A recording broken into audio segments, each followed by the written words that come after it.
भगवते वासुदेवाय। ओम नमो भगवते वासुदेवाय। ओम नमो भगवते वासुदेवाय।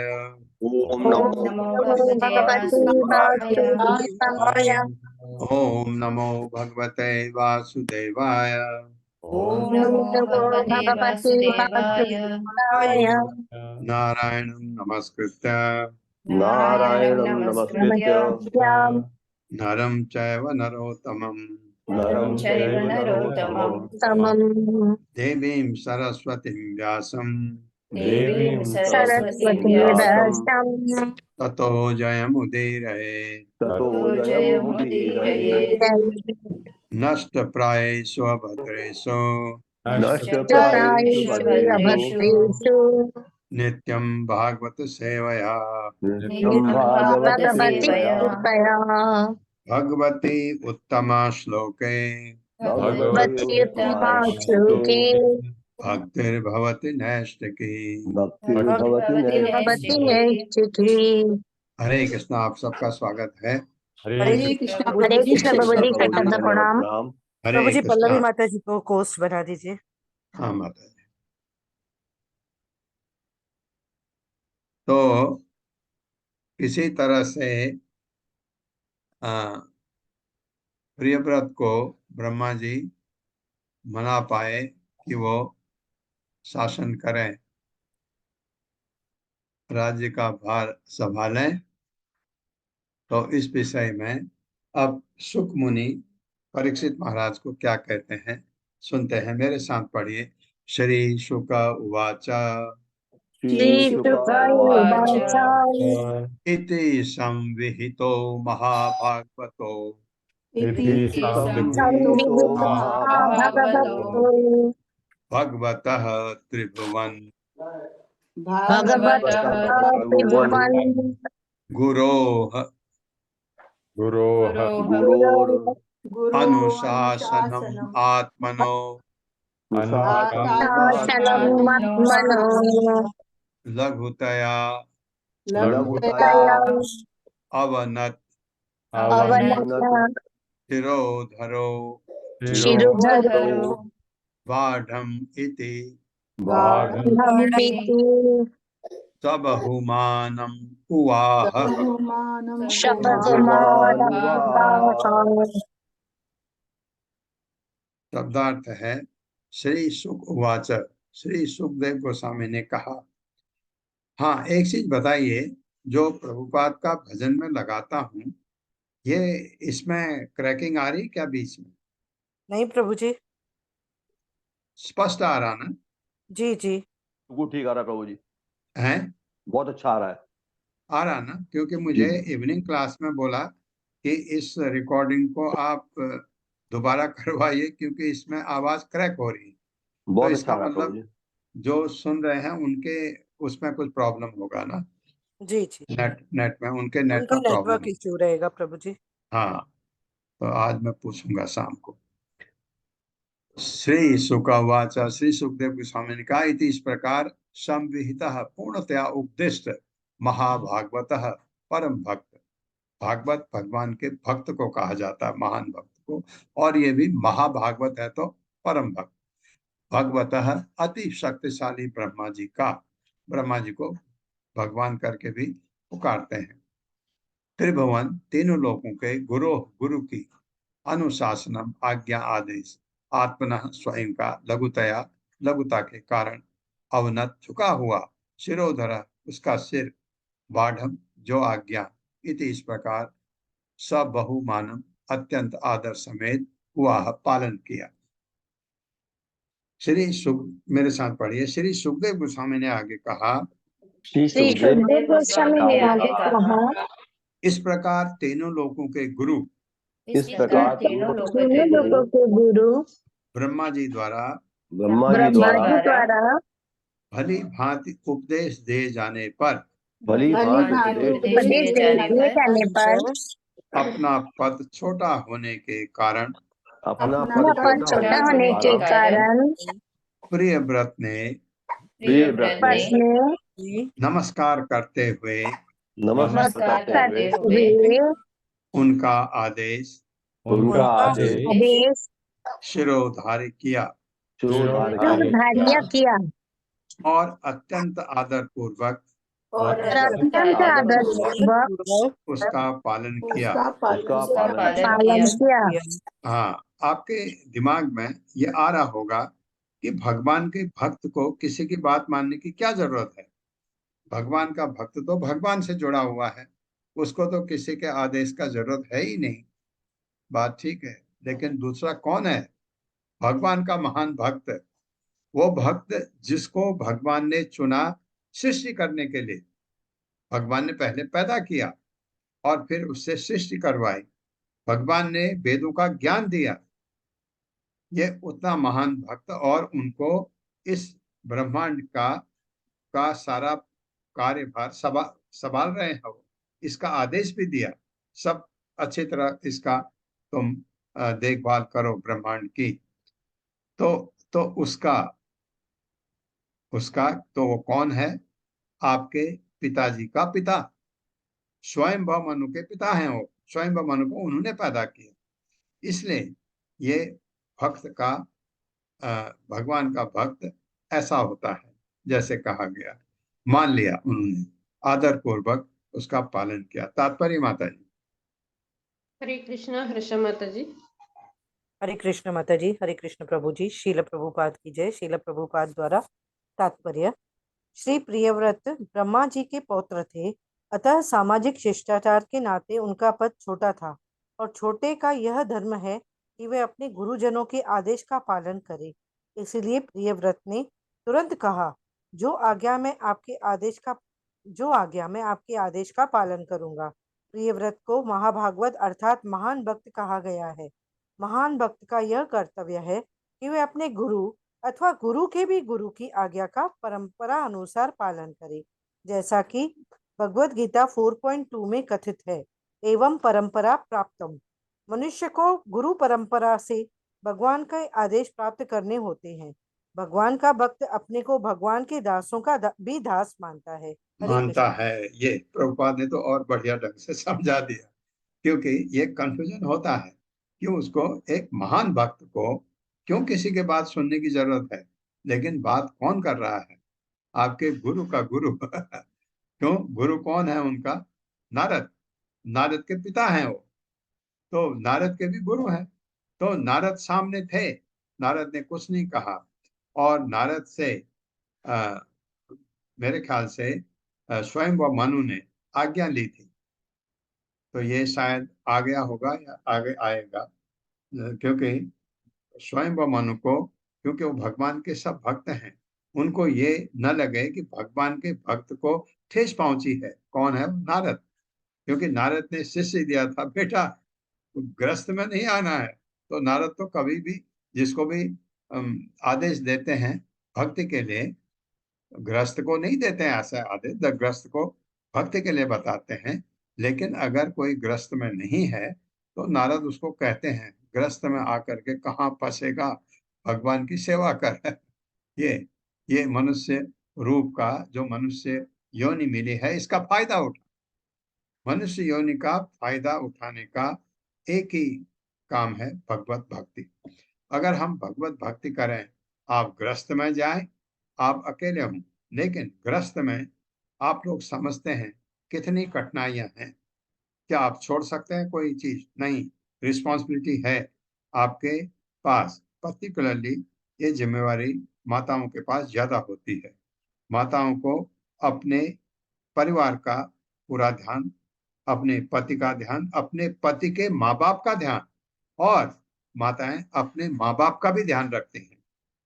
इतना रिस्पॉन्सिबिलिटी है। क्या वो छोड़ सकते हैं? अगर भक्ति करें, ये सब छोड़ के भक्ति कर सकते हैं? नहीं। इसलिए गृहस्थ में ये सब करते हुए भी भगवान की भक्ति कर सकते हैं। हाँ, ये समझ आ गया, ये मेरे माँ बाप हैं। कौन से हैं आपके माँ बाप? बायोलॉजिकल। असली माँ बाप तो भगवान है। ये बायोलॉजिकल हैं, लेकिन इन्होंने हमको जन्म दिया है इस धरती पर आने के लिए। कितना हम इनके ऋणी हैं, ये तो समझना है। ऋणी हैं, इसलिए इनका पूरा ध्यान रखना हमारा कर्तव्य है। लेकिन ये हमारे परमानेंट माँ बाप नहीं है। ये आपको ज्ञान आ जाना चाहिए जब आपने भगवत गीता भागवतम पढ़ी है, क्योंकि पिछले जन्म में ये आपके माँ बाप नहीं थे, उसके पिछले जन्म में भी नहीं थे, उसके पिछले पिछले के पिछले जन्म में भी नहीं थे। हर जन्म में आपके माँ बाप बदलते रहते हैं। ये तो ये भी ध्यान होना चाहिए। लेकिन ये माँ बाप मेरे हैं, इतना कष्ट मेरे लिए उठाया इन्होंने, मुझे बड़ा किया, पढ़ाया, इतने अपने को न खा के न लगा के मेरे लिए सब कुछ किया। ये है, ये कौन सा आभार है? भौतिक आभार है, आध्यात्मिक नहीं है। भौतिक आभार इसको करना चाहिए, उनका देखभाल करना, उनकी मदद करना, बुढ़ापे में उनको सहारा देना, ये हमारा कर्तव्य है, पूरा कर्तव्य है। इसको कोई नकार नहीं सकता। और अगर आप ग्रस्त में नहीं है तो आपके ये झंझट कम हो जाते हैं, भक्ति करने में आपके अवरोध नहीं आते ज्यादा। लेकिन उसको आप ये समझिए कि अगर आप ग्रस्त में नहीं आते हैं, अकेले रहने में भी आपकी परेशानियां हैं, ऐसा नहीं है, लेकिन भक्ति के लिए आपके पास थोड़ा जो सुविधा है वो ज्यादा हो जाती है। ये बात है। तो नारद इसलिए कहते हैं, नारद कोई गलत बात नहीं कहते हैं। भगवान अपि मनुना पढ़िए। भगवान अपि मनुना मनुना भगवान भगवान अपि मनुना भगवान अपि मनुना यथावत यथावत् उपकल्पित उपकल्पित अपचितिः अपचितिः प्रियव्रत प्रियव्रत नारदयो नारदयोः अभिसमम् अभिशमम् अभिसमीक्षमाणयोः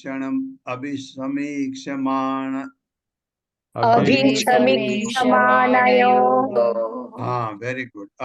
अभीक्षमाणमानयोः अभिसमीक्षमाणयोः आत्म आत्मसम अवस्थानम् अवाङ्मनसम् क्षयम् अव्यवहितम् प्रवर्तयन् नौ एक नौ ओ में थोड़ा जा अगमत शब्दार्थ है भगवान परम शक्तिमान ब्रह्मा जी के लिए भगवान कहा गया। अभी भी मनुना मनु द्वारा यथावत अभीष्ट रूप से उपकल्पित अपचित ही आधारित होकर प्रियव्रत नारदयो प्रियव्रत तथा नारद की उपस्थिति में अभिसमम बिना द्वेष के अभिसमीक्षमाणयो दृश्यपात करते हुए आत्मसम अपने पद के अनुकूल अवस्थानम अपने धाम को अवाक अवाक मनसम मैं अवांग पढ़ रहा था क्योंकि वो अवांग है, उसको क के रूप में लिखा जाता है इसलिए ये अवाक लिखा है इधर, वहां अवांग था।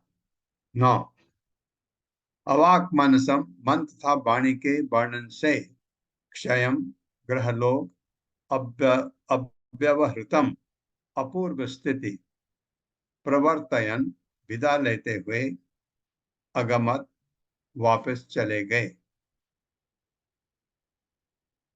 मेरे साथ पढ़े। इसके पश्चात मनु ने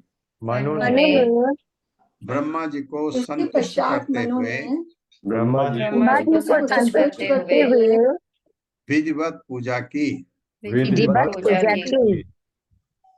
मनु ने स्वयं वो मनु ने प्रियव्रत तथा नारद ने भी इसी प्रकार का विरोध दिखाए बिना ब्रह्मा जी की ओर देखा। हाँ, प्रियव्रत से उसके पिता की मनौती स्वीकार कराकर ब्रह्मा जी अपने धाम सत्यलोक को चले गए। ब्रह्मा जी अपने धाम सत्यलोक को चले गए, जिसका वर्णन भौतिक मन तथा वाणी से परे है। भौतिक मन तथा वाणी के परे है।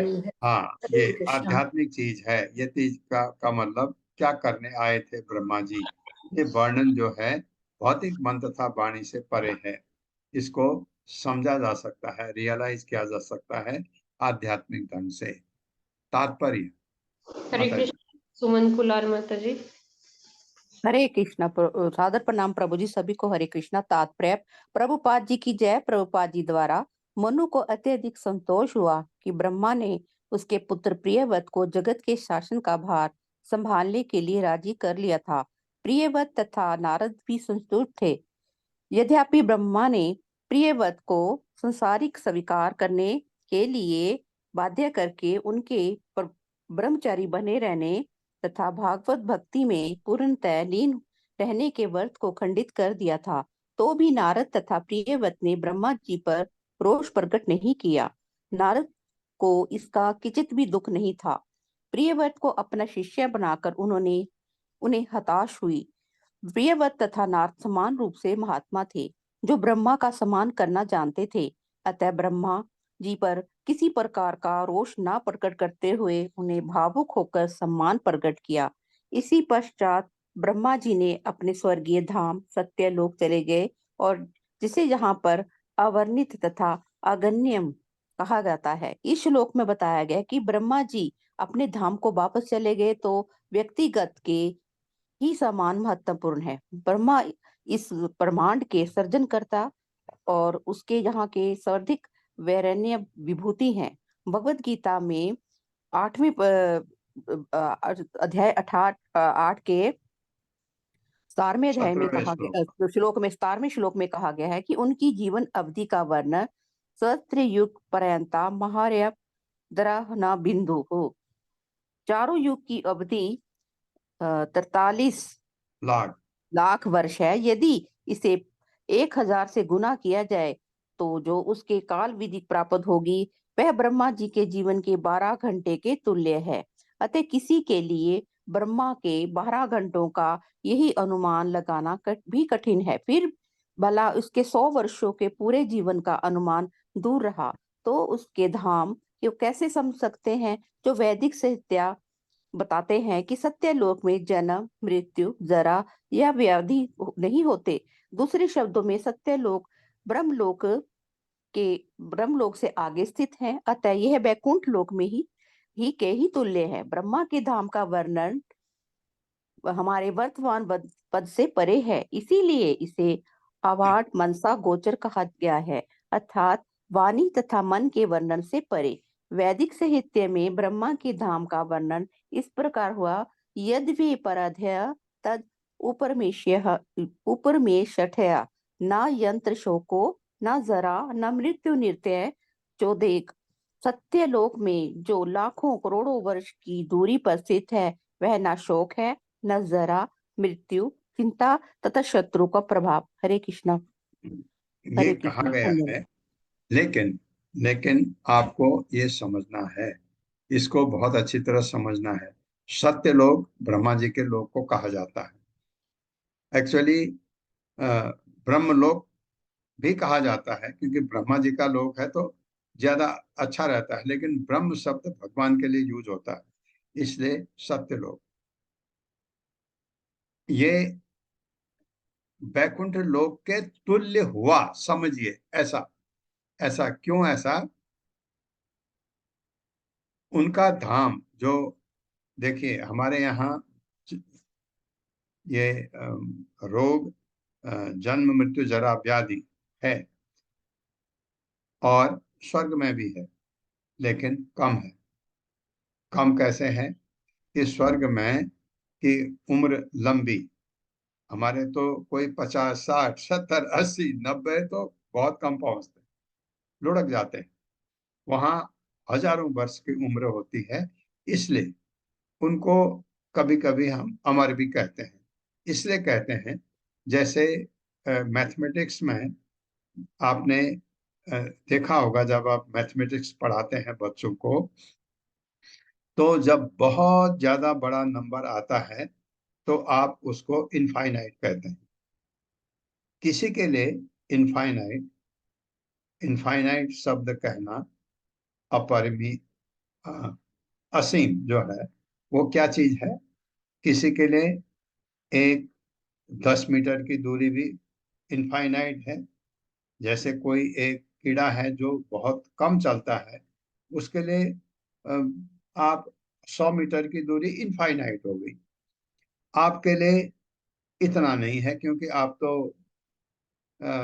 यातायात के साधन का इस्तेमाल करते हैं, जाते हैं एक से दूसरी जगह, तो आपके लिए इनफाइनाइट ब्रह्मांड की बाहरी सतह हो गई, क्यों हम वहां तक नहीं पहुंच सकते।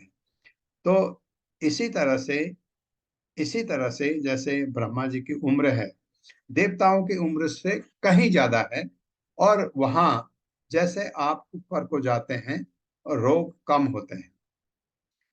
रोग हैं, ये नहीं है कि रोग नहीं है, बहुत कम होते हैं। और दूसरा क्या है हमारे यहाँ? मृत्यु जन्म मृत्यु जरा व्याधि, बुढ़ापा। बुढ़ापा है वहां, कम है। क्यों कम है? क्योंकि मैं तो बुढ़ा हो गया 60 साल में, 70 साल में, और वहां पर स्वर्ग में 70 क्या, वो तो 5000 साल तक भी जवान रहते हैं। इसलिए कहते हैं कि वहां बुढ़ापा नहीं। ऐसा नहीं बुढ़ापा नहीं है, अवश्य है। ब्रह्मा जी के लिए भी बुढ़ापा है। कब है हम तो सोच भी नहीं सकते। जो प्रभुपाद ने बताया इतना परिमाण कि आप 43,20,000 वर्ष का एक एक आपका चक्र, युगों का दिव्य युग, उसको 1000 से गुणा करिए, ब्रह्मा जी का 12 घंटे होता है। इतनी लंबी ब्रह्मा जी की उम्र है, क्योंकि एक 12 घंटा नहीं उम्र है उनकी, उतनी ही उनकी रात है। और एक दिन हुआ, 30 से गुणा करिए, एक महीना हुआ, फिर उसको 12 से गुणा करिए, एक साल हुआ, फिर 100 से गुणा करिए ब्रह्मा जी का ये। तो मेरे ख्याल से 311 अरब और 40 करोड़ वर्ष उनकी उम्र निकलती है। करोड़ के बाद अरब भी होता है ना, इतनी लंबी उम्र है ब्रह्मा जी की। तो ब्रह्मा जी के लिए हम कहें बुढ़ापा है तो अजीब सी बात है, क्योंकि है बहुत लेट है, ऐसा है। तो ये इस परिप्रेक्ष्य में कहा गया कि वहां शोक नहीं है, जरा नहीं है, चिंता नहीं है, शत्रुओं का अभाव है। शत्रुओं का अभाव तो होगा ही। जैसे आप देखते हैं, आप आ, आ, एक बहुत ऐसे जगह रहते हैं जहां लोगों के पास कुछ नहीं है, कुछ नहीं है। जैसे आप देखते हैं बहुत सारे लोग आ, बहुत तकलीफ में रहते हैं, मनुष्य योनि में ही। उससे हम अपने को देखें, हम चिंता रहित हैं, उनकी चिंता को देखें तो, क्योंकि बाढ़ आई, हवा आई, आंधी आई, उनका घर ही उजड़ जाता है। तो वह शोक आपको नहीं है, वह चिंता आपको नहीं है, और शत्रु का अभाव आपको नहीं है, क्योंकि वहां छोटी छोटी चीज पर लोग लड़ने लगते हैं तो शत्रु बना लेते हैं। तो ये चीजें जैसे जैसे आपका स्तर ऊपर उठता है, ये चीजें कम हो जाती हैं। तो इसलिए ये कहा गया वहां ये नहीं है। बिल्कुल नहीं है ऐसा नहीं है, लेकिन हमारे हिसाब से है ही नहीं। जो जितनी चिंताएं, जितने शत्रु हमारे बनते हैं, उस हिसाब से नहीं है, ऐसे समझिएगा। मनु अपि परेणैवम् मनोरोपि परेरैनैवम् प्रतिसन्धितम् प्रतिसन्धितावम् प्रतिसन्धित प्रतिसन्धिता मनोरथः मनोरथः सुर ऋषिवर सुरऋषिवर अनुमतेन अनुमतेन आत्मजम् आत्मजम् अखिल अखिल धरामण्डल धरामण्डल स्थितिगुप्तय स्थितिगुप्तय आस्थाप्य आस्थाप्य स्वयं अतिविषम प्रतिविषय विषय विशल जल आशय विषय विषय विषजलया जलाशय आशाया आशाया उपर राम। उपरम शब्दार्थ है मनु स्वयं व मनु अपि भी परेण ब्रह्मा द्वारा एवं इस प्रकार प्रतिसंधित पूर्ण हुआ मनोरथ या मनोरथ, उस अपना मनोरथ सूर्य ऋषिवर महर्षि नारद की अनुमते नहा, मैं कह रहा था, ये पढ़ा था मैंने, अनुमति से। क्योंकि ब्रह्मा जी को अनुमति देख के नमस्कार करके आपके कही हुई बात मैं गलत करवा दिया, ऐसा, तो उनसे आदर करके आत्मजम अपने पुत्र को अखिल पूर्ण ब्रह्मांड का, धरामंडल लोकों का स्थिति पालन गुप्त रक्षा हेतु आस्थाप्य स्थापित करके स्वयं स्वयं अति विषम अत्यंत भयावने विषय सांसारिक प्रपंच विष विष का जलाशय समुद्र आशाया कामनाओं से ऊपर राम निवृत्त प्राप्त की, क्योंकि वो भी अब संसार को छोड़ना चाह रहे हैं, भगवान की भक्ति में जाना चाह रहे हैं। मेरे साथ पढ़िए, इस प्रकार ब्रह्मा जी की सहायता से इस प्रकार ब्रह्मा जी की ब्रह्मा जी की सहायता से स्वयं वो मनु का मनोरथ पूर्ण हुआ। स्वयं भू मनु का मनोरथ पूर्ण हुआ। हुआ मनोरथ पूर्ण हुआ। उन्होंने महर्षि नारद की अनुमति से, उन्होंने महर्षि नारद की अनुमति से उन्होंने महर्षि देखिए, नारद की अनुमति ये से संस्कार होते हैं न, क्योंकि नारद का शिष्य था और नारद ने कहा था गृहस्थ में नहीं जाना, तो उसे अनुमति, उन्होंने महर्षि नारद की अनुमति से उन्होंने महर्षि नारद की अनुमति से अपने पुत्र को अपने पुत्र को समस्त भूमंडल के पालन का भार सौंप दिया समस्त भूमंडल के पालन का भार सौंप दिया। और इस तरह स्वयं और इस तरह स्वयं भौतिक कामनाओं के अति दुस्तर भौतिक कामनाओं के अति दुस्तर तथा विस्मय सागर से निवृत्ति प्राप्त कर ली। निवृत्ति कर ली। तात्पर्य माता जी। हरे कृष्णा रश्मि माता जी। हरे कृष्ण माता जी। हरे कृष्ण प्रभु जी। सत प्रणाम। शील प्रपाद की जय। शील प्रपाद द्वारा तात्पर्य, स्वयं मनु इस एक प्रकार से निराश ही थे, क्योंकि नारद जैसी विभूति ने उनके पुत्र प्रियव्रत को गृहस्थाश्रम न स्वीकार करने का उपदेश दे रखा था।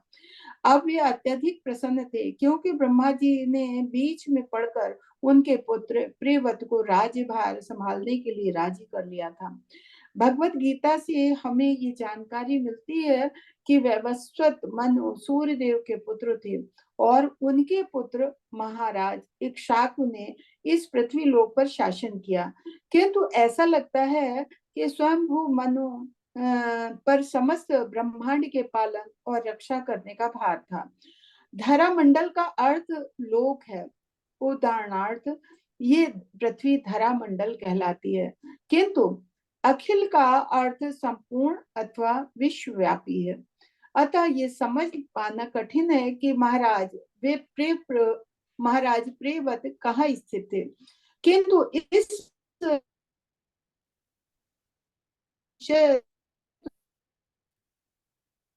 मनु से बड़ा था, क्योंकि उन पर संपूर्ण ब्रह्मांड के समस्त लोगों का भार सौंपा गया था। एक दूसरी महत्वपूर्ण बात यह है कि स्वयंभू मनु को ब्रह्मांड के सभी लोगों के राजभार से मिलने पर अत्यधिक संतोष हुआ। आजकल राजनीतिक व्यक्ति राष्ट्रपति या ऐसे उच्च पद को प्राप्त करने की आकांक्षा से जनमत प्राप्त करने हेतु अपने अपने आदमी नियुक्त करने के लिए उत्सुक होते हैं, जो द्वार द्वार जाकर उनका प्रचार करें। इसके विपरीत यहाँ हम पाते हैं कि समस्त संसार का राजभार संभालने के लिए प्रियव्रत को ब्रह्मा द्वारा मनाया जाना पड़ा। इसी प्रकार उनके पिता स्वयंभू मनु ने विश्व का राज अपने पुत्र को सौंपते हुए अत्यंत शांति महसूस की। इस प्रकार ये स्पष्ट हो जाता है कि वैदिक युग में राजा तथा उनके राज्य अधिकारी इंद्रिय भोग के लिए इन पदों को स्वीकार नहीं करते थे। ऐसे महान राजा राजर्षि कहलाते थे और प्रजा की भलाई के राज्य का पालन और संरक्षण करने के लिए शासन करते थे। प्रियव्रत तथा स्वयंभू मनु का इतिहास बताता है कि किस प्रकार आदर्श राजा निस्वार्थ भाव से राज्य का संचालन करते थे और अपने को भौतिक आसक्ति से कलुषित होने से दूर रखते थे। यहाँ पर विषयों की तुलना विष सागर से की गई है। शील नरोत्तम दास ठाकुर ने भी अपने एक गीत में इन्हें ऐसा ही बताया। संसार विषानले दिशा निशीले जुड़ायते ना कहनो पाए। मेरा हृदय संसार की अग्नि से सदा जलता रहता है और उससे उबरने का मेरे पास कोई उपाय नहीं है। गोलोकीर प्रेम धन हरि नाम संकीर्तन रतिना जन्म लिखने ताए। इसकी एकमात्र औषधि हरि नाम संकीर्तन अर्थात हरि कृष्ण महामंत्र का जप है, जो गोलोक वृंदावन से लाया गया है। मैं कितना अभागा हूँ कि उनके लिए मुझ में तनिक भी आकर्षण नहीं है। मनु ने ईश्वर के चरण कमल की शरण चाही थी, इसलिए उनके पुत्र प्रियव्रत के राज संभाल लेने पर वे अत्यंत शांत हुए। यही वैदिक सभ्यता की परंपरा है। जीवन के अंतिम समय प्रत्येक व्यक्ति को विषयों से मुक्त होकर भगवान की भक्ति में पूर्णतया लगना चाहिए। सुरर्षि वर अनुमतेन शब्द भी सार्थक है। मनु ने महर्षि नारद की अनुमति से अपने पुत्र को दे दिया। इसका विशेष उल्लेख यहाँ इसलिए हुआ है क्योंकि नारद चाहते थे कि प्रियव्रत समस्त विषयों से मुक्त रहें, किंतु जब ब्रह्मा जी तथा मनु की प्रार्थना पर प्रियव्रत ने ब्रह्मांड का राजभार स्वीकार कर लिया तो नारद भी अत्यंत प्रसन्न हुए। हरे कृष्णा प्रभु जी। प्रसन्न धन्यवाद माता और जी। देखें स्वयं मनु ने नारद से इजाजत ली ये देते समय। ये कितने अच्छे संस्कार हैं ये बताते हैं। इति हवावसा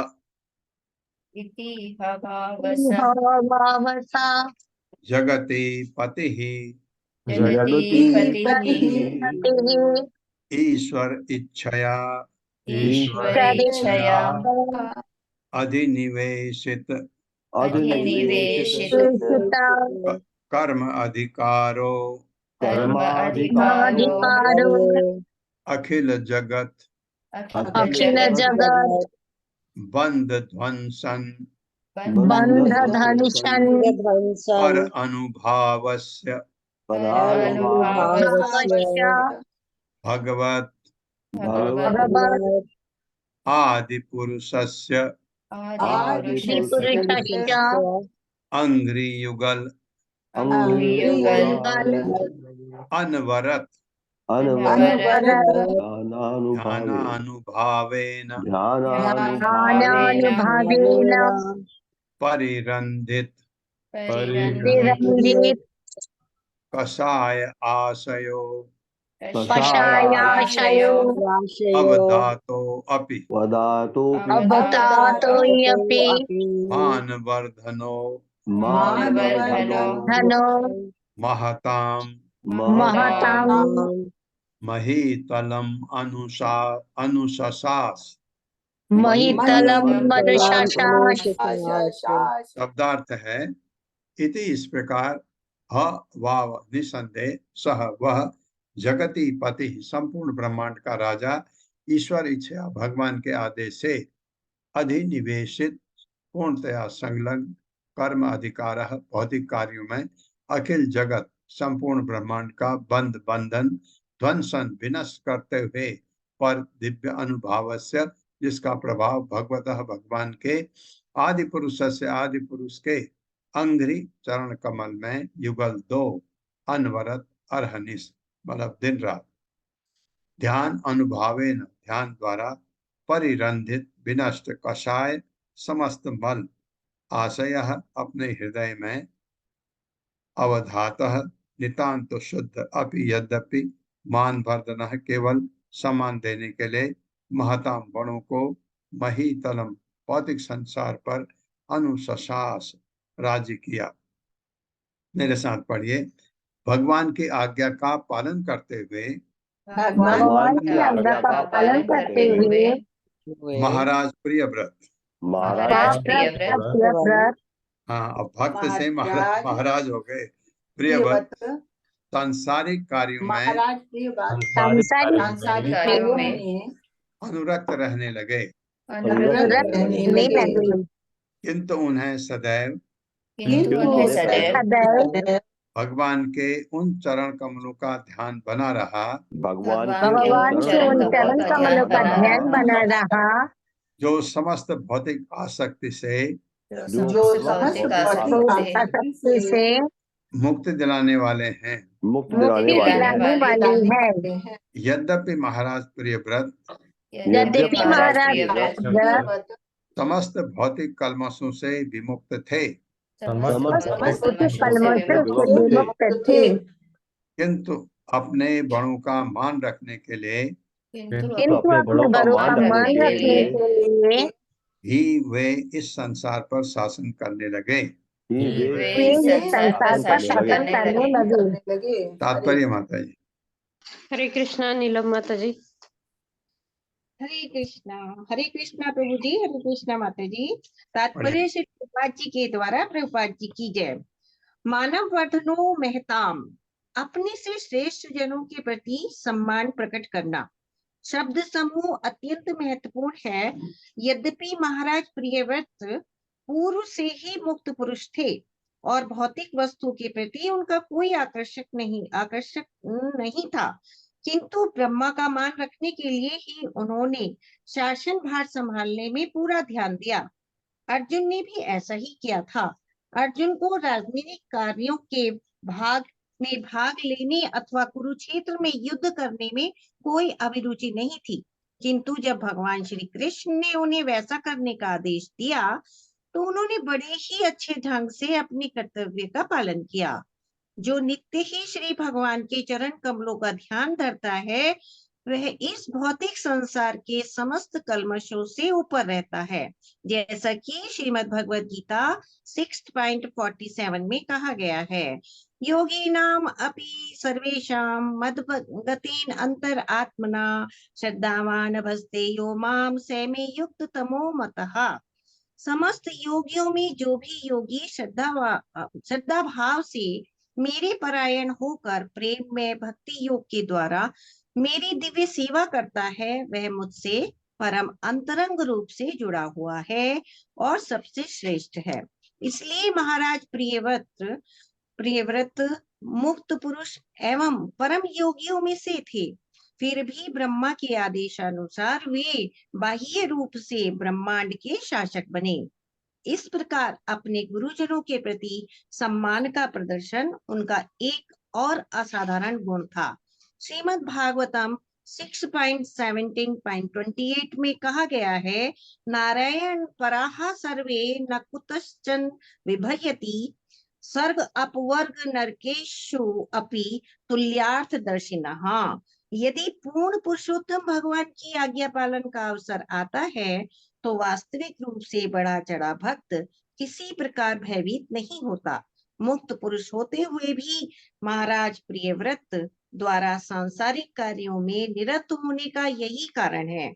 इसी सिद्धांत के कारण एक महाभागवत, जिसका इस भौतिक संसार से कोई सरोकार नहीं होता, भक्ति के द्वितीय स्तर पर उतरकर विश्व भर में श्री भगवान की महिमा का उपदेश देता है। हरे कृष्ण। हरे कृष्ण माता जी, हरे कृष्ण। अथ च दुहितरम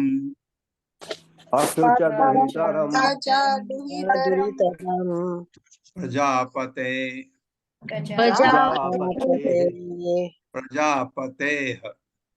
प्रजापते विश्वकर्मण उपयेमे बर्हिष्मतीं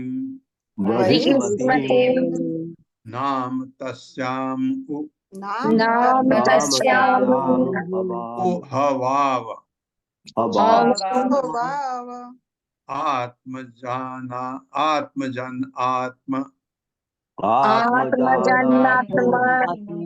समान शील गुण कर्म रूप वीर्यो। यह रूप वीर्य उदारान 10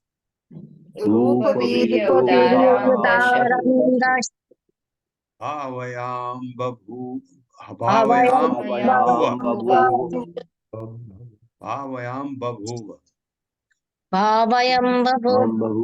कन्यां च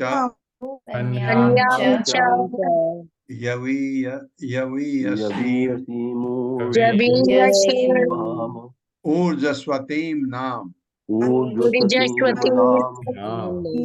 ऊर्जस्वती उनके पुत्री का नाम ये बता रहे हैं। शब्दार्थ है, तत्पश्चात तभी दुहितरम पुत्री को प्रजापति में से एक ही विश्वकर्मा नामक प्रजापति उपये में ब्याह किया, शादी की उन्होंने। बरिष्मती को नाम नाम तस्याम उनमें वह जैसा ही प्रसिद्ध है वाव आश्चर्यजनक आत्मजान पुत्रों को आत्म समान अपने ही सदृश शील चरित्र गुण गुण कर्म कार्य रूप सुंदरता वीर्य बल उदाहरण जिसकी उदारता 10 भावयाम बभूव उसके उत्पन्न हुई कन्या कन्या च भी यवी सबसे छोटी 10 पुत्र उसके बाद एक पुत्री हुई उसका नाम था ऊर्जस्वतीम ऊर्जस्वती नाम की। मेरे साथ पढ़िए। तदनंतर तदनंतर महाराज प्रियव्रत ने महाराज प्रियव्रत ने प्रजापति विश्वकर्मा की कन्या प्रजापति विश्वकर्मा की कन्या बरहिष्मति से विवाह किया। बृहस्पति से विवाह किया। उससे उन्हें 10 पुत्र प्राप्त हुए उससे उन्हें उन्हें 10 पुत्र प्राप्त हुए जो सुंदरता जो सुंदरता चरित्र चरित्र उदारता उदारता तथा अन्य गुण में उन्हीं के समान थे। तथा अन्य गुणों में उनके समान थे। उनके समान थे। उनके एक पुत्री भी हुई उनके पुत्री भी हुई जो सबसे छोटी थी। जो सबसे छोटी थी। हाँ, मतलब 11वां बच्चा। उसका नाम ऊर्जस्वती था। उसका नाम ऊर्जस्वती था। उसका नाम ओजस्वी तात्पर्य माता जी उसका नाम ओजस्वी था। सुषमा बत्रा माता जी। हरे कृष्ण माता जी। प्रभु जी हरे कृष्णा दंडवत प्रणाम। श्री प्रभुपाद जी की जय। प्रभुपाद जी के द्वारा तात्पर्य। महाराज प्रियव्रत ने ब्रह्मा का आदेश पालन करने के लिए न केवल राज्य भार स्वीकार किया वरन प्रजापतियों में से एक प्रजापति विश्वकर्मा की पुत्री से विवाह भी किया। चूंकि महाराज प्रियव्रत दिव्य ज्ञान में निष्णात थे अतः वे चाहते तो घर लौटकर ब्रह्मचारी रहते हुए शासन भार संभालते, किंतु गृहस्थ आश्रम में आकर उन्होंने पत्नी भी स्वीकार की। नियम ये है कि जो गृहस्थ बन जाता है उसे उस आश्रम में पूर्ण रूप से रहना चाहिए, जिसका अर्थ है कि वह अपनी पत्नी तथा बच्चों के साथ शांति पूर्वक रहे। जब चैतन्य महाप्रभु की प्रथम पत्नी का देहांत हो गया तो उनकी मां ने दूसरा ब्याह करने का अनुरोध किया। उस समय उनकी आयु 20 वर्ष की थी और 24 वर्ष की आयु में वे संन्यास ग्रहण करने जा रहे थे। तो भी अपनी मां के अनुरोध पर उन्होंने विवाह कर लिया। उन्होंने अपनी मां से कहा, जब तक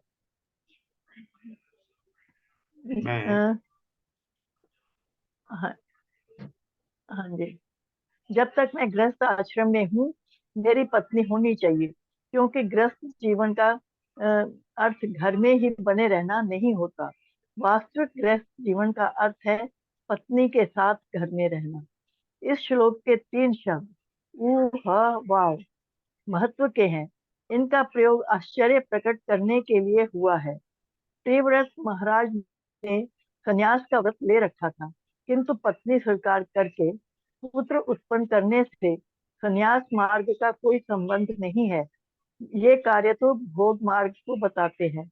अतः यह विस्मय की बात थी कि संन्यास मार्ग के अनुगामी प्रियव्रत महाराज ने अब भोग मार्ग को स्वीकार कर लिया। थोड़ा ऊपर करिए तो।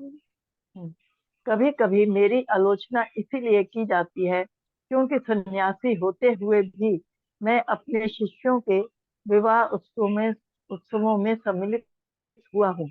यहाँ पर बता दिया जाए कि चूंकि हमने कृष्ण भावनामृत संघ प्रारंभ किया है और मानव समाज में आदर्श विवाह संपन्न होने चाहिए, इसलिए आदर्श समाज की स्थापना के लिए हमें इसके कुछ सदस्यों के विवाह में भाग लेना ही चाहिए, भले ही हमने संन्यास क्यों न स्वीकार कर रखा हो। ये उन व्यक्तियों को आश्चर्यजनक प्रतीत हो सकता है जिनकी रुचि चारों सामाजिक आश्रमों तथा चारों आध्यात्मिक आश्रमों की दिव्य प्रणाली, जिसे दैव वर्णाश्रम कहते हैं, स्थापित करने में नहीं है।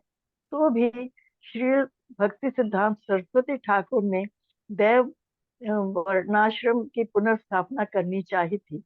दैव वर्णाश्रम में जन्म से सामाजिक स्तर नहीं स्वीकार किया जाता, क्योंकि भगवत गीता में कहा गया है कि इसके निर्धारक तत्व, गुण तथा कर्म है। कृष्ण भावनामृत के लिए उपयुक्त समाज को बनाए रखने के उद्देश्य से इसी दैव वर्ण आश्रम की सारे विश्व में पुनर्स्थापना की जानी चाहिए। मूर्ख आलोचकों के लिए यह आश्चर्यजनक हो सकता है, किंतु कृष्ण भावनामृत संघ के कार्यों में से यह एक है। हरे कृष्ण प्रभु जी, हरे कृष्ण ये माता जी, धन्यवाद। प्रभुपाद अपने लिए बता रहे हैं, क्योंकि आपने देखा होगा कुछ भक्त जो गिरवे वस्त्र में होते हैं, वो ऐसा लगता है कि उन्होंने डिसाइड कर लिया है कि वो ग्रस्त में नहीं जाएंगे। लेकिन जो सफेद वस्त्रों में होते हैं, एक तो नियोफाइट होते हैं, एक कोई बहुत पुराना भक्त आपको अगर सफेद कपड़ों में दिखता है तो इसका मतलब ये है कि उसने अभी डिसाइड नहीं किया कि वो ग्रस्त में नहीं जाएगा। वो ग्रस्त में जा सकता है, शादी कर सकता है। ये सिर्फ एक प्रॉब्लम होती है, शादी करने के बाद भक्त को अपने फैमिली का पूरा भार अपने ऊपर लेना होता है। अब सवाल ये है, कुछ ऐसे भी नहीं है, आपको लगता है ऐसा? बहुत जगह पर ऐसे हैं कि जैसे दिल्ली के इस्कॉन में मैं जाता हूँ, मैं कुछ भक्तों को जानता भी हूँ, वो ग्रस्त में है क्योंकि उनकी पत्नी भी, वो भी पूरा मंदिर की पूरी सेवा करते हैं सुबह से शाम तक। तो ऐसे भक्तों की मंदिर पूरी रिस्पॉन्सिबिलिटी लेता है। उनको मंदिर में नहीं, बाहर उनके लिए किराए का घर लेके उसमें रख के, खाना पीना तो उनका मंदिर से होता है, किराया हो गया। फिर बच्चे होंगे, फैमिली है तो बच्चों के लिए सारा खर्चा, बच्चों का हेल्थ का जो मेडिकल ट्रीटमेंट है उसका खर्चा, और बच्चों के एजुकेशन का खर्चा, ये सारा मंदिर बेयर करता है। कुछ जगह ऐसा है, सब जगह नहीं है, कुछ जगह ऐसा है। और ये होता है क्योंकि मंदिर को मेंटेन करने के लिए आपको ये चीज करनी पड़ती है। तो ऐसा कुछ मंदिर में देखा जाता है। दूसरा, यहाँ पर ये विवाह जो है, प्रभुपाद ने इसको, ये गलत नहीं है, शादी करना गलत नहीं है, क्योंकि आदमी ग्रस्त में रहना चाहता है। और जो भक्त ब्रह्मचारी आश्रम में रहना भी, क्योंकि ब्रह्मचर्य दिखाने के लिए गेरुआ वस्त्र पहनना गलत है। अगर वो अपने इंद्रियों पर नियंत्रण नहीं रख सकता तो बेटर है वो गृहस्थ आश्रम में चला जाए, ऐसा गलत नहीं है। और वहां रह करके भगवान से जुड़ा रहे। यही प्रभुपाद ने ऊपर बहुत ही अच्छा सुंदर लिखा है। एक जगह मैं, आप पढ़ रही थी, हाँ, ये जो प्रिय व्रत जो है, गृहस्थ आश्रम में आने का मतलब ये नहीं है कि वो भोग विलास के प्रति आसक्त हो गए, कतई नहीं, ये कतई नहीं, क्योंकि वो भगवान से जुड़े हैं। ये गृहस्थ आश्रम में आने पर ये चीजें गलत नहीं है कि आपके बच्चे हों, ये गलत नहीं है। और भगवान से आप तब भी जुड़े हो सकते हैं। इसलिए मैं कहता हूँ, गृहस्थ आश्रम में रह के, भगवत गीता में भगवान ने कहा, कृष्ण ने, कि कि सन्यासी किसे कहते हैं? जो फलों से, कर्म फल से अपने को विरक्त रखता है, वो सन्यासी है। अर्जुन ने भगवान से पूछा कि सन्यास किसे कहते हैं, कौन है सन्यासी? ऐसे करके भगवान ने कहा, कुछ विद्वान लोग उसे कहते हैं जो सब सकाम कर्म को त्याग देता है। कुछ कुछ लोग, भगवान ने कहा, कुछ बुद्धिमान लोग उसे कहते हैं जो कर्मों के फलों से बिल्कुल आसक्ति छोड़ देता है। ऐसे करके फिर उनको पूछा गया अर्जुन ने कि इनमें बेटर कौन है? भगवान ने कहा, जो कर्म करता है लेकिन कर्म फल से आसक्ति नहीं रखता है, वो बेटर है। ये उत्तर उसमें मिलता है। प्रभुपाद ने यहाँ दोहराया ऊपर से बहुत अच्छी तरह से।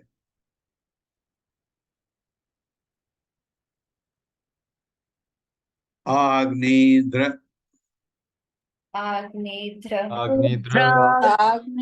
इद्मजिह्व, ये उनके पुत्रों के इद्मजिह्व, नाम हैं। यज्ञबाहु महावीर हिरण्यरेत, हिरण्यरेतो है ना, हिरण्यरेतः, घृतपृष्ठ चवन मेधातिथि वीतिहोत्र कवय इति सर्व एवाग्निनामानः, ये उनके पुत्रों के नाम हैं। शब्दार्थ है आग्नेद्र आग्नेद्र, इद्मजिह्व इद्मजिह्व, यज्ञबाहु यज्ञबाहु, महावीर महावीर, हिरण्यरेतः हिरण्यरेता, हृतपृष्ठ हृतपृष्ठ, शवन शवन, मेघातिथि मेघातिथि, वीतिहोत्र वीतिहोत्र, कवयः कवि, ये इसने तो सन्यासी दे दिया था, कवि भीतर हो तो मेधातिथि ने। इति इस प्रकार सर्वे ये सभी, एव निश्चय ही, अग्नि अग्नि देवता के नामानः नाम। मेरे साथ पढ़िए। महाराज प्रियव्रत के 10 पुत्रों के नाम थे। महाराज प्रियव्रत के 10 पुत्रों के नाम थे आग्नेद्र अग्निद्र, इद्मजिह्व यज्ञबाहु महावीर हिरण्यरेता हृतपृष्ठ सवन मेधातिथि वीतिहोत्र तथा कवि, ये अग्निदेव के भी नाम हैं। अग्निदेव भी नाम है। हाँ, क्योंकि अग्निदेव तो आपको पता है ना, मेरे ख्याल से 49 है, तो उनके नाम है। एक श्लोक और कर लें, मेरा मन कर रहा है। हाँ, कर लेते हैं। एतेषाम् कविः महावीरः सवन इति त्रय, ये तीन आसन्न ऊर्ध्वरेतसः त आत्मविद्यायाम् अर्भभावात् आरभ्य कृतपरिचयाः पारमहंस्य एव आश्रमम्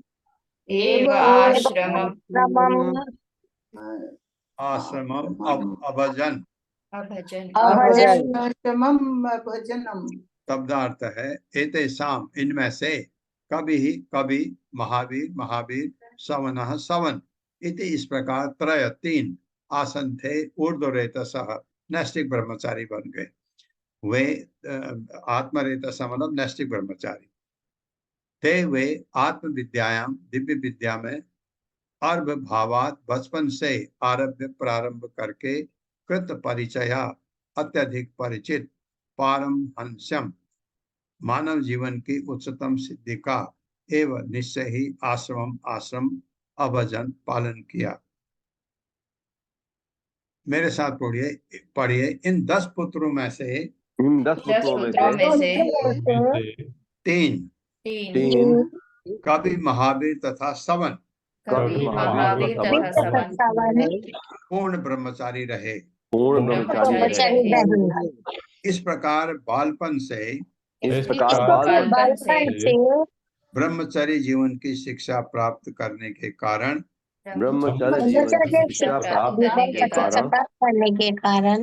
वे सर्वोच्च सिद्धि अर्थात परमहंस आश्रम से अर्थात परमहंस आश्रम से पूर्णतया परिचित थे। पूर्णतया परिचित थे। परिचित थे। तात्पर्य हरे माता। कृष्ण। हरे कृष्णा। सुशील गुप्ता प्रभु जी। हरे कृष्णा माता जी, प्रभु जी दंडवत प्रणाम। तात्पर्य श्रील प्रभुपाद द्वारा श्रील प्रभुपाद की जय। इस श्लोक में आया हुआ शब्द अत्यंत महत्वपूर्ण है।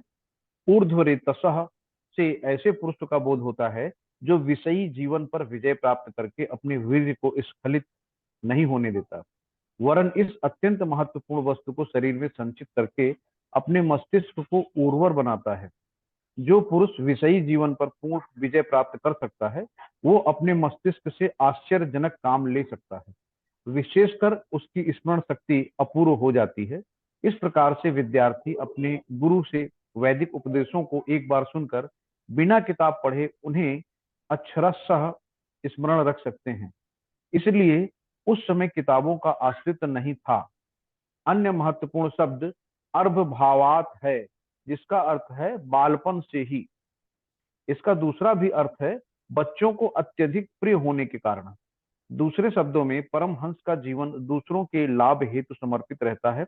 जिस प्रकार से पिता अपने पुत्र प्रेम के कारण अनेक वस्तुओं का त्याग करता है, उसी प्रकार से साधु पुरुष समाज के हित के लिए समस्त शारीरिक सुखों का परित्याग कर देते हैं। इस प्रसंग में 6 गोस्वामियों से संबंधित एक श्लोक है। त्यक्त्या तूर्णमशेष मंडलपति श्रेणी सदा तुच्छवत भूत्वा दीन गणेशको करुणाय कौपीन कंथाश्रितो। दीन पतितात्माओं के प्रति दया भाव के कारण 6 गोस्वामियों ने अपने मंत्री के उच्च पद को त्याग कर याचक बनने का व्रत लिया। उन्होंने अपनी आवश्यकताओं को यथासंभव कम करके एक कौपीन तथा एक कमंडल धारण किया। इस प्रकार वे वैष्णव साहित्य का संग्रह और प्रकाशन करते हुए श्री चैतन्य महाप्रभु के आदेशों का पालन करते हुए वृंदावन में रहे। हरे कृष्ण प्रभु जी दंडवत प्रणाम। हरे कृष्ण। बहुत बढ़िया, ये बहुत बढ़िया श्लोक है। ये भी अष्टक है। किनका? ये जो गोस्वामी अष्टक 8 है उसमें से एक है। त्यक्त्वा तूर्णम अशेष मंडल पति श्रेणम सदा तुच्छवत, वो तुच्छ हो गया। भूत्वा दीन गणेश कौ करुणया कौपीन कंठासितौ। कौपीन होता है एक लंगोट, एक छोटी धोती पहने, वस्त्र नहीं शरीर में। कहाँ मंत्री थे पहले। ये भगवान की भक्ति में ऐसे भौतिक चीजों का त्याग करके इतने महान, ये 6 गोस्वामी ने इतना महान काम किया वृंदावन में कि ये हमारा इस्कॉन का जो फाउंडेशन है, इस्कॉन चैतन्य महाप्रभु के जो उपदेश हैं उसको फॉलो करता है। और जो फाउंडेशन है ये वृंदावन के 6 गोस्वामी, इन्होंने पूरा साहित्य दिया। इस कृष्ण भावनामृत को ये मैंने एक बार ये 8 श्लोक याद भी किए थे, अभी आपसे सुनते हुए मुझे बहुत ही अच्छा लगा। ये ओम अज्ञानतिमिरान्धस्य ज्ञानाञ्जन शलाकया चक्षुरुन्मिलितं तस्मै श्री गुरुवे नमः। नमः विष्णुपादाय कृष्णपृष्ठाय भूतले श्रीमते भक्तिवेदांत स्वामिनिति नामिने। नमस्ते सारस्वती देवे गौरवाणी प्रचारिणे निर्विशेष शून्यवादी पाश्चात्य देश तारिणे। जय हो श्री कृष्णा चैतन्य प्रभु नित्यानंद श्री अद्वैत गदाधर शिवासादि गौर भक्त वृंद। हरे कृष्णा कृष्ण कृष्णा हरे हरे, हरे राम राम राम हरे हरे। हरे कृष्ण।